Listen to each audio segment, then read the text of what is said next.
Butun musbat sonlar m va n'ning konveksiyasi quyidagi orqali belgilandi. Masalan, 14 va 5 ning ikkilik ko'rinishini mantiqiy ko'paytirib, konveksiya jadvali asosida buni yana 100 bo'lar ekan. 100 ni o'nlikka bo'lsak 4 ga tengligini namuna sifatida berilyapti. Endi savol qo'yilyapti.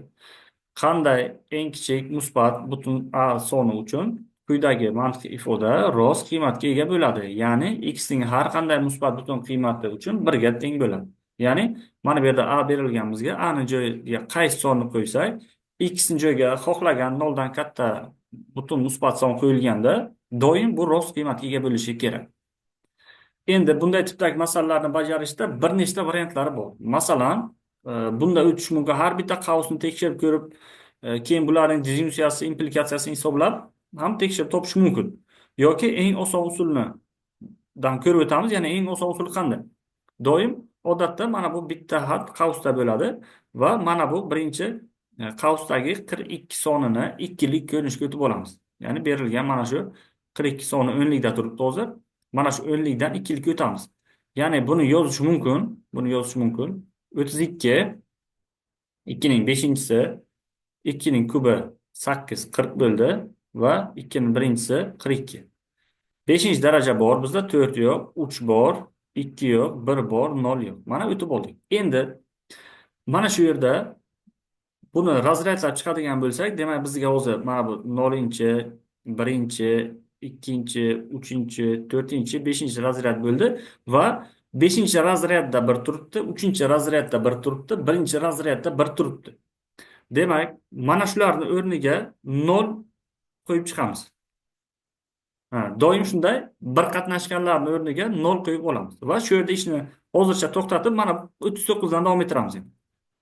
Ya'ni 39 ni ham ikkilik ko'rinishga o'tib olamiz. Ya'ni buni yozish mumkin. 2 ning 5-si 2 ning kvadrati 36, 2 ning birinchisi 38, 2 ning 0-chisi 39 bo'ldi va buni yozish mumkin. 2 ning 5-chisi mana bor. Demak, bizda 4 bilan 3-daraja yo'q, 2 bor, 1 bor, 0 bor. Ana endi mana 42 dan aniqlagan, 5-chi razryadimizni, 3-chi razryadimizni va 1-chi razryadimizda agar 39 dan mana shular qatnashga 1 bo'lsa, o'shalarning joyiga 0 yozib olamiz. Ya'ni mana 5-chi razryadda mana 1 turibdimi? Demak, buni o'rniga 0 yozib olamiz. 3-chi razryadda shundoq ham 0, bunga yozmaymiz. Mana 1-chi razryadda 1 mi? Demak, 0 yozib olamiz. Natija qanday bo'ladi? Natija. Ya'ni buni o'rniga 0 yozadigan bo'lsak 0, mana bizda bu 0 o'zi, bu 0, bu 1 tushadi. Mana bu 0 yozamiz, bu 1. Ana shu oxirida hosil bo'lgan sonni ikkilikda buni o'nlikka o'tib olamiz. O'nlikka o'tadigan bo'lsak, bu 5 ga teng bo'ladi. Ya'ni javob mana shu. A teng 5 bo'lganda ikkisini joyiga xohlagan 0 dan katta musbat butun sonni qo'yganda doim bu rost natijaga erishadi. Ya'ni bu yerda nima ish qildik? Birinchi 42 ni ikkilikka o'tdik.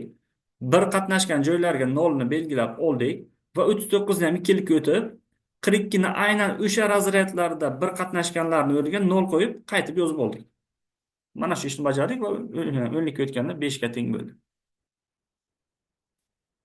Shunga o'xshash yana bitta savol bajaramiz. Butun musbat sonlar m va n ning konveksiyasi m konveksiya n kabi belgilandi va quyidagi namuna sifatida bizga berilgan qanday eng kichik musbat a soni uchun ushbu mantiqiy ifoda rost qiymatga ega bo'ladi? Ya'ni x ning har qanday butun musbat qiymatida 1 ga teng bo'lishi kerak mantiqiy ifoda. Demak, a ni topishimiz kerak.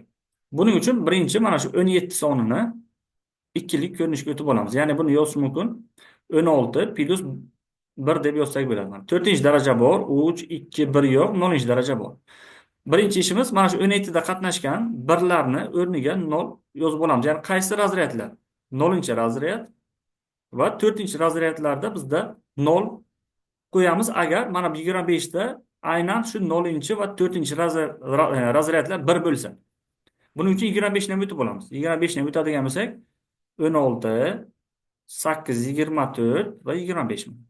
Demak, 4-chi daraja bor bizda, 3-chi daraja ham bor, 1, 2lar yo'q, 0-chi daraja bor. Demak, mana bu 0-chi daraja, ya'ni 4-chi razryadga ham 0 qo'yib olamiz hozir va mana bu 0-chi razryadga ham 0 qo'yib olib ikkalasini, demak, mana shuni qaytib o'zini yozib olamiz. Ya'ni 0, 1, mana buni o'z tushadi, bu 0, 0, bu 0. Ya'ni 17 da qayerda bir qatnashgan bo'lsa, 25 da ham xuddi o'sha razryadlarda 0 qo'yib olamiz. Mana bu 4 va 0 razryadda bir qatnashgan uchun 0 yozib oldik. Xuddi shuni 25 ni ham ikkilik ko'rinishdagi 4 va 1-razryadga 0 qo'yib oldik. Qolgani xuddi o'zidek qoladi. Endi ana shu hosil bo'lgan sonni ikkilikdan o'nlikka o'tadigan bo'lsak, bu bizga 8 ga teng bo'ladi. Ya'ni javob A teng 8.